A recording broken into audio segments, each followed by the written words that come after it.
retinopathy was estimated to be 34.6 amongst the people with diabetes mellitus in 2012. A recent meta-analysis found a lower prevalence estimate of 22.27, with the highest prevalence in African and North American region, and as a comparatively lower prevalence in Southeast Asia. In 2000, it was estimated that India would be the home to nearly 80 million people living with diabetes mellitus by 2030. However, with the estimated 77 million people with diabetes in 2019, the predicted disease burden has arrived in India nearly a decade earlier. The revised projection forecasts that 130 million people will be living in India with diabetes mellitus by 2045. Now the pathophysiology of the diabetic retinopathy. It can be divided in three categories, that is anatomical consideration, anatomical changes, and biochemical changes. Now the anatomy. The blood retinal barrier compartmentalizes the neurosensory retina from the vascular component of the eye. The inner blood retinal barrier is formed by the tight junction between the retinal vascular endothelial cells and glial cells, and the outer blood retinal barrier by tight junctions between retinal pigment epithelial cells, that is granula occlusive. Now, the pericytes are wrapped around the capillaries and are thought to be responsible for the structural integrity of the vessel walls. Now, in diabetic retinopathy, it is a microangiopathy affecting the retinal capillary arterioles, capillaries, and venules. And retinopathy has features of both, that is microvascular leakage, that is mild to moderate NPDR, and microvascular occlusion leads to the severe non-proliferative diabetic retinopathy and proliferative diabetic retinopathy. Now the microvascular lease, here is a degeneration and loss of the pericytes leads to the capillary wall weakening and leads to the outpouching of the capillaries at a structurally weak point and leads to the formation of the microaneurysm. And second, with the leakage, it leads to the plasma leakage and there is a retinal edema and leads to the hard exudate formation in the retinal layers. Now, the microaneurysm that ruptures leads to the intraretinal hemorrhage. If it is in outer plexiform and inner layer, leads to the dot plot hemorrhage. And if it is in nerve fiber layer, leads to the frame-shaped hemorrhage. Now, the pericyte loss, endothelial loss, change in the tight junctions and leukostasis and AGG leads to the breakdown of the blood retinal barrier, leads to the inflow, that is increased than the outflow, and edema is generated. And there is a development of retinal edema requires the accumulation of the fluid which occurs if leakage is due to the microaneurysm and in component of the capillaries is more and the absorption due to the uptake from the adjacent capillaries and healthy RPE cell is less. Now, the capillary basement membrane thickening and endothelial cells damage and proliferation increases plasma viscosity, deformation of the RBC and increased platelet stickiness leads to the decreased capillary blood flow and perfusion. So retinal hypoxia develops and there is a formation of the AV shunt formation, that is the intraretinal microvascular anomalies. And second, due to hypoxia, that is the VEGF is secreted, there is a neovascularization and fibrovascular proliferation. If it occurs in iris, leads to the rubiosis iridis, leads to the glaucoma, and if it is in retina, leads to the proliferative retinopathy. Now, due to the hypoxia, there is changes lead to the AV shunt, and there is a VEGF formation that I have discussed in previous slide. Now, the basement membrane thickening, that is the repeated endothelial cell death, and regeneration and replacement with the each new generation contributing their own basement lamina along with the entrapment of the cellular debris from the death cell leads to the basement membrane thickening. And glycation of basement membrane protein, alteration in the structure, chemical composition, increase in the type 4 collagen and laminin. And there is a loss of the endothelial cells due to the chronic leukocyte mediated injury. And there is a capillary acellularity that is seen in the advanced stages. Now, this was the anatomical. Now the biochemical changes, that is the polyol pathway. Due to the hyperglycemia, there is a formation of the sorbitol, and sorbitol leads to the damaging effect on pericytes and endothelial cells. And due to the release of the advanced glycation end product, there is a increased level in VEGF, endothelins, and leukostasis, and leads to the altered structure and function of the various intra and extracellular proteins. Now VEGF. First, there is a phosphorylation of the tight junction and cycloskeletal protein leads to the fenestration in the endothelial cell membranes, and there is a breakdown of the blood-retinal barrier. Second, with VEGF, there is a angiotensin II release, leads to the new vessel formation and neovascularization occurs. Now, the leakage, that is with leakage there is a hemorrhage, exudate and vascular leakage, and this is the in stage in non-proliferative diabetic retinopathy, and macular edema may happen. But if there is a VEGF release, it leads to the angiogenesis and leads to the proliferative diabetic retinopathy. Now, the other factors are the oxidative stress, diacylglycerol and protein kinase C, leukostasis, hemodynamic changes, and RAS. Overall, all the above process and changes result in a generalized disorder of a small vessel, blood vessel of the retina, and give rise to the typical clinical picture of diabetic retinopathy. Now, screening of diabetic retinopathy based on the recent guideline by the American Academy of Ophthalmology. Diabetic retinopathy preferred practice pattern for the recommended time of the first retinal examination, that is for the type 1 diabetes mellitus, that is the first retinal examination 3 to 4 years after the diagnosis. And for the type 2 diabetes mellitus, the first retinal examination is required at the time of the diagnosis. And in pregnancy with type 1 and type 2, first retinal examination soon after the conception and early in the first trimester of the pregnancy. Now, for the physician's point of view, when to refer the patient of diabetes to ophthalmologist. Some ophthalmologists, some physicians, they are doing funduscopy, and some are having some device. So fundus is taking the picture of retina, and they may diagnose कि किस stage में diabetic retinopathy है. If it is in mild, no apparent diabetic change, on mild non-proliferative diabetes and no diabetes macular edema, and in mild non-proliferative diabetes retinopathy, there is no requirement for referral to a ophthalmologist. But if there is a moderate NPDR or severe NPDR or proliferative diabetic retinopathy, diabetic macular edema, non-central involving diabetic macular edema, or central involving diabetic macular edema, requires immediate referral. Now, cause of the loss of the vision in diabetic retinopathy. That is the diabetic macular edema, second is the proliferative diabetic retinopathy, and third is the ischemia.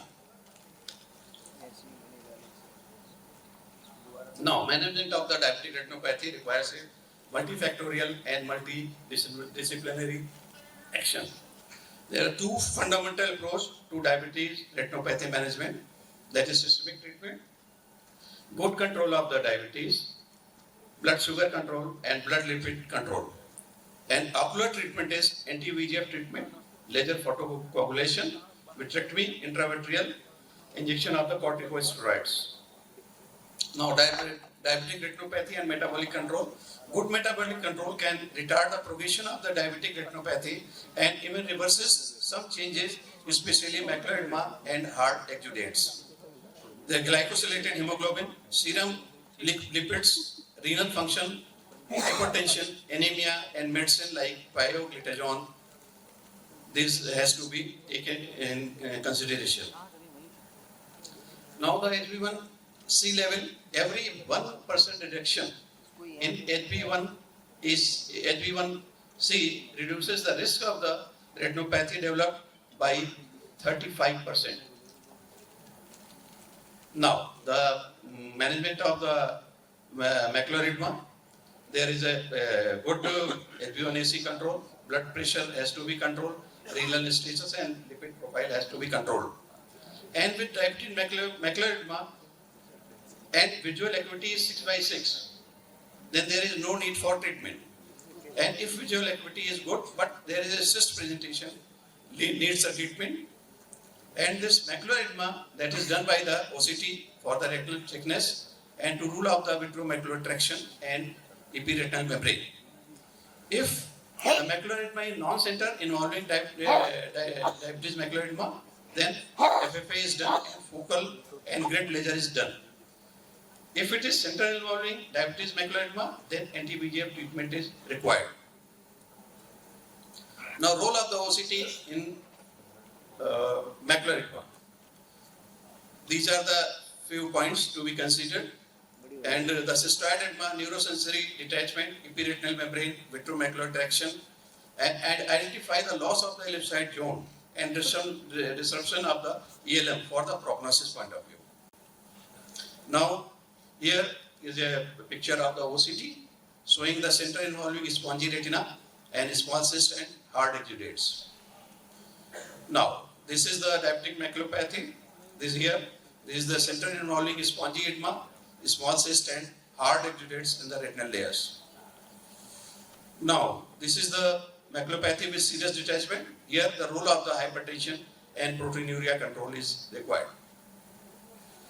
Now, this is picture with the epiretinal membrane. Here, there is no role for anti-VEGF. Vitrectomy with ERM peeling is treatment of choice. Avoid lasers, anti-VEGF is avoided. There is no role of anti-VEGF. Now, there is an extensive foveal hard exudates. There is a loss of the ellipsoid zone. That gives the prognosis for the visual outcome. Here the ellipsoid zone is lost, so very poor prognosis in this case. Now the diabetes treatment, systemic factor control and ocular treatment, good control of sugar, pressure, blood pressure and lipid control, and if vision loss is there, anti-VEGF, laser treatment and steroid is the last option. Now this is the picture showing the neovascularization going to the vitreous with macular edema. Now laser serves as well as decades. The laser photocoagulation can stabilize the vision and offers limited improvement. Laser is now used as a second line of treatment except in non-center involving diabetes macular edema. Now with the laser and pharmacotherapy there is a comparison. With laser does not improve vision, there is the mostly stabilizes the vision, destroys the retina. There is a scarring increases over time, risk of the chorioretinal neovascularization. Macular laser does not address retinopathy and does once and works for the ever. There is a second line of treatment except in non-center diabetic macular edema. And with pharmacotherapy like with anti-VEGF, up to 50% gain in significant vision, preserves the retina, no scarring or CNV, improves retinopathy, may reduce need for the laser for the BDR and repeated injection are required. It may be mindless and repetitive, but it works. Now the role of the steroid, if you use, benefit and risk ratio of the treatment is the key consideration in diabetes maculopathy because it can lead to the cataract progression and high incidence for the raised intraocular pressure. Now, role of the corticosteroid in diabetes macular edema, there is a, if anti-VEGF is contraindicated, pseudophakia, recalcitrant DME, chronic DME, post-vitrectomy, or avoid the laser in case of glaucoma. So these are the treatment. First line is the anti-VEGF, second is the laser photocoagulation, and third is the corticosteroid. Now here is the summary. The diabetes, sustained hypoglycemia leads to the expression of the VEGF, leads to the phosphorylation of the pericytes, and hyperpermeability leads to the macular edema. And this provides a rationale for the treating diabetes macular edema through the inhibition of the VEGF using anti-VEGF agents. Now anti-VEGF agents, there is the ranibizumab, that is the Lucentis or Excentrix, especially designed for the intraocular use. Monoclonal antibody fragment maximizes biological activity while minimizing the systemic exposure. Inhibits the action of the VEGF in the retina or decreases vascular permeability and edema. And second is the Eylea. There is the ranibizumab and Eylea. These two are commercially available for the as anti-VEGF, and ophthalmic preparation is coming. With Eylea, that is having much more long effect as compared to ranibizumab. Now, bevacizumab, that is the Avastin. Anti-VEGF, full-length monoclonal antibody containing the FC portion of the IgG, licensed for the multiple oncology indication in the EU and states, not licensed for the ophthalmology indication or compounding, not manufactured by the ophthalmic administration. But most of the ophthalmologists uses this. It comes in a vial for the CA colon purpose, and the single dose, if we use, we can use in many patients, and the total effective cost per patient, that is comes very less as compared to the Excentrix and Eylea. Now, this is a case after ranibizumab and laser treatment. Upper one of the OCT image of the retina, and second after the treatment. Retina is settled, edema has gone. Now, when to consider vitreous surgery? Focal vitreomacular traction with the macular edema, epiretinal membrane with worsening edema, non-responding diffuse edema. Risk and outcome for the surgery should always be considered. Now, proliferative diabetic retinopathy is more there is more visual loss. The standard treatment for the PDR, there is the laser and anti-VEGF injection. In advanced PDR with vitreous hemorrhage and tractional retinal detachment, vitrectomy and vitreous surgery. Conclusion. In spite of the all advancement, diabetic eye disease remains one of the most challenging situations in the vitreoretinal domain. Because of the difficulty in the surgery and the medical treatment, and also the inherent nature of the disease process. Thank you. So thank you. It was covered. Contraindications. If a patient is sensitive to medicine and some cardiac patient, there is some risk, cardiac risk also with this. So after taking physician's consent, then we use this medicine. And contraindication, if there is a loss of the ellipsoid zone, and there is no need to spend this much of money because the vision will not improve. So cardiac workup should be done prior. Yeah, definitely.